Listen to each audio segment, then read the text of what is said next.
نوید تو که گفتی من میاری سر صحنه فیلم، اینجی که هالیوود میه. هالیوود؟ او هم به اینجی؟ یک گپا به چگونه میزنی تو هم؟ یا تو هست یک زمانی میگفتی شبا میای هفته پشت ایکو، کجا ای گپ تو عقلانی بود؟ چند سال فکر مردرگیر کردی بودی؟ برار تو هم میگفتی پشت از ایکو دریاه، پشت از ایکو خارجه، هیچی نبود. ما اصلا فکر نمیکردیم که دنیا اینقدر بزرگ باشه.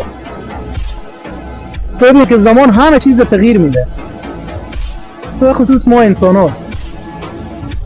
هرچی ما بزرگتر شدیم دنیا هم بزرگتر شد.